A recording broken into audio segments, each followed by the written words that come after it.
Greetings, lords and ladies of Westeros. We are back once again with another House of the Dragon review. That's right, it's time for some more Hot D.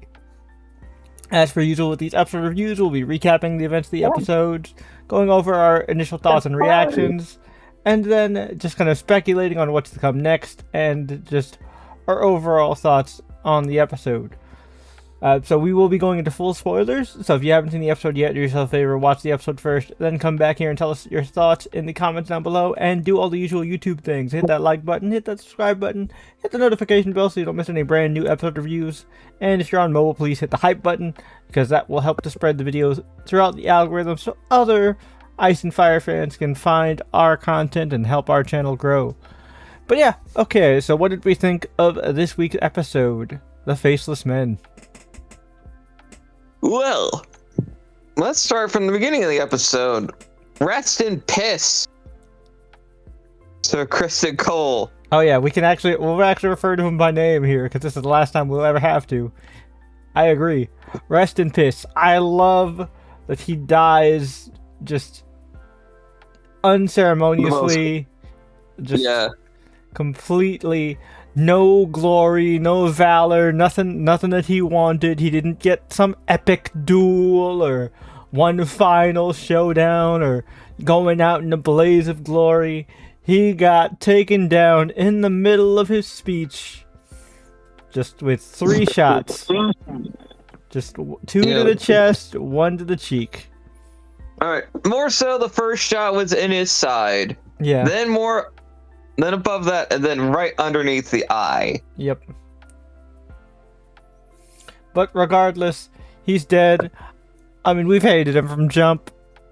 He's one of the most hateable characters. Honestly, Game of Thrones is always good at making those characters you love to hate. I am gonna miss that, because, you know, I mean, not that there is any shortage of characters we, you know, love to hate on this show. Like, I mean, Aemon's got a whole plot we're going to talk about soon. Yep. Aegon as well. I guess we'll briefly touch on Aegon's plot. He's now planning to sail for Essos to kind of just wait things out, build his forces and power back up. And I love that Tyland, no matter what, was just like, didn't just tell Aegon, like Larys did, that yes, Aegon, you're a piece of shit and nobody likes you. Like, he danced around it like a champ. Yeah, that man is a punk. Just a punk. But he knows how to politic, that's for sure. Yep. But speaking of politicking, we've got basically the kingdom kind of crumbling around Rhaenyra, her infrastructure failing, her being unable to defend the city because a lot of the city watch resigned in protest, because not only are their people getting murked in the streets, but they're not, most importantly to them, they're not getting paid. And they don't intend to work for free. So a lot of them resign. So now the streets are in chaos. People are scared. Everything's falling apart. And it all kind of culminates in the ultimate, you know, Game of Thrones foreshadowing of the throne rejecting Rhaenyra. And, you know, that was the beginning of the end. A small cut. Yep. And we all know that was the beginning of the end for old Viserys. And we saw how he ended up, just complete rotted mess. And I mean, if you've read Fire and Blood, we know how Rhaenyra ends up too, but we won't spoil that for show only people. But needless to say, it's not pretty. It is not. But yeah, so she's dealing with that. Some other plots, we briefly see Rhaena in the Vale, and Lady Jane Arryn just says, "Get the fuck out. I can't deal with your bullshit. If I get found out, I'm fucked. So I'm kicking you out of here. If I ever see you again, I'm tossing you down the moon door." So we'll see what happens with her. Now, we'll kind of combine this into one. The meat and potatoes of this episode has to really do with the Hightower family, so we'll kind of merge them all into kind of one big point. Basically, Alicent figures out where Aemond is. Aemond is with Alice, and Alice basically kind of puts this idea into his head of becoming a father and true king and manipulating him because, you know, deep down Aemond always wanted family and has had a desire for family, but his own family rejected him in one way or another. So, you know, she's manipulating him in that way. And now, basically, Alicent is being used as a pawn because, you know, Rhaenyra knows that Aemond has a soft spot for Alicent, even to a creepy extent. And so she's like, all right, I might not be able to send like a whole band of mercenaries after him, but if I send a single sword along with somebody that he actually trusts and believes in, he might let his guard down and we might be able to, you know, kill old One Eye. So we'll see how that goes. And also, in revealing this, you know, that Aemond is in Harrenhal to Rhaenyra, Alicent reveals that Helaena is a dragon dreamer, or just, you know, a dreamer. And so that basically gives Rhaenyra a new asset, as it were, because she is really focused on the fact that, all right, you know, my dad prophesied me as, you know, the culmination of the big grand Targaryen plan, a song of ice and fire, blah, blah, blah, blah. If I have a dreamer on my side, I'll know that all of this was worth it, that all my suffering wasn't just for nothing. And so she's kind of holding on to this delusion, slipping kind of further and further into madness and paranoia, because she's just looking for something to like cling on to prove to her that this is all worth it. And it's really sad, honestly, because it comes at the expense of somebody that honestly did absolutely nothing wrong. I agree. And also, like, Alicent basically babying her autistic adult child is crazy. Yeah, no, it's wild. Like, Alicent, I understand your concern. I know she's pregnant, but like, she's a grown woman with a whole ass child. She can ask the servants for food. You don't need to, here comes the airplane, your 20-something-year-old daughter. But it's whatever, I guess. And like, at least she's trying with this one. We can't say the same for the other three. Speaking of which, I feel really bad for Darren still. Which, by the way, audience, if you watched our last video, which pretty much none of you did, it's fine. We yapped for way too long. Our theory was confirmed. Darren is in fact a victim of Ormond, and apparently so was Gwaine. Never explicitly said, but heavily implied.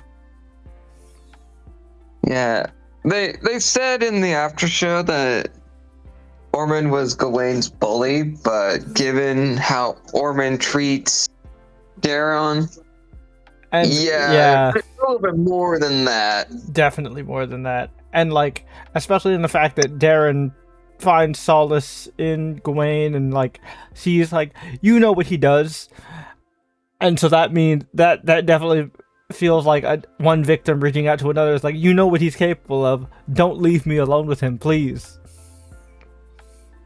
And I just feel bad for this kid, man. Yep. And also, Ormond's so prideful and a moron. If Gawayne wasn't there, his whole Nera's plot to get rid of him would have been a lot easier. Completely flawless. Yeah, it's just, you know, Gwaine is actually smart because he's actually one of Otto's kids. And Ormond's the son of Otto's bitch ass brother. Who apparently didn't study the great houses like you're supposed to as a possible future High Lord, but whatever. He lucked out this time. Everybody gets one, I guess. Yep, but I'm pretty sure a plot point to just kind of nip this problem is for Gawain to basically say, "Hey, I'm tired of this. I am done with you, cousin," and just ends his ass. Yeah, I think Really? I think Gawain will probably do the smarter thing and realize, all right, nope, Ormond is a problem. If I betray him and turn him into Rhaenyra, I might get leniency, and she might reward me by putting me on the seat of Old Town. If I turn in her greatest enemy. That's what I'm thinking the gears in Gawain's head are turning, at least. I got that vibe, I don't know about you. I don't know if he's going to actually follow through on that, but I think that's definitely a move he's thinking about making, Yeah. But we'll see. Also, Ulf, or not Ulf, Hugh the Hammer tries to rescue his wife in Tumbleton, and she just refuses. So now Hugh is kind of fucked.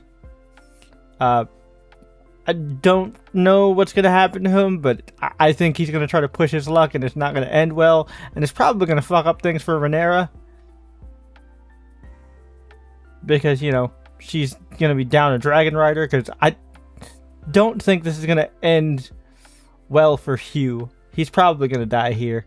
I just have a feeling. But we'll see.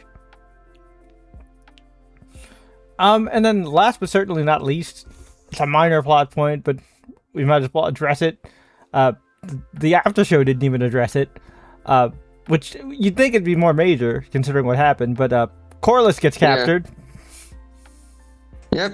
We know for a fact he didn't get got because we know he survives the entire ordeal of the Dance of Dragons, so we know he's not dead, but it sucks that he's a POW again. Yeah, he survived fighting the bitch fist and ends up fucking survives drowning. Now he's captured by random assassins. We were gonna call them Faceless Men, but I'm like, well, the Faceless Men are a specific, like, Braavosi order. I don't think these guys are Braavosi. I think these are just, like, really well-trained assassins. We'll call them the Assassin's Guild for now. For lack of a better way of describing them, at least. Yeah, because they're technically not Faceless Men, because Faceless Men also have a weird death cult magic thing going on, and that's clearly not happening here. And we haven't seen any of them change face, so... Yeah, exactly. Although, that little girl has me very suspicious, because she kind of reminds me of the girl that Arya fought in her test. Oh yeah, she kind of did. I don't know if that's like I don't know if that's intentional, if that's a thing, or I might be reaching, but like definitely, like it made me think of that girl. I don't remember. She doesn't have a name because she's a faceless person, but But yeah, so Hey, you're not wrong there. That's pretty much everything. I think that's all the plot points. We talked about Aemon, we talked about Helena, we talked about Alicent, we celebrated the death of Kristen Cole. Yeah, I think that is everything. Daemon just doing Daemon shit, being reckless. Not too much to say there. Oh, there is some mess brewing though. Within like the Velaryon house a little bit. At least the start of it, like a little love triangle subplot with with Baela being into Alan, whereas we already saw that Adam has expressed interest in Lady Bela as well. So could lead to some problems in the future, but we'll have to wait and see. Yep. I know you guys probably don't care about this mundane, random relationship bullshit, but I'm always here for the tea, so I got to report on it. Yep. But yeah, I think that's officially it. Let us know what you guys thought about it in the comments down below. Are you guys as worried for Helena as we are? What do you think the whole outcome with Aemon's whole dalliance with Alice is gonna be? How do you think Rhaenyra's like rejection by the by the throne will affect her, and like what do you think it'll lead to? Let us know all your thoughts in the comments down below, as always. And like I said, do all the usual YouTube things. Hit the like button, hit the subscribe button, hit the notification bell, and if you're on mobile, hit the hype button. It really helps our channel to grow, and with a small channel like ours, every bit of support helps, and we appreciate every single bit of it. Thank you, and we will hopefully catch you guys next week. Until then, peace.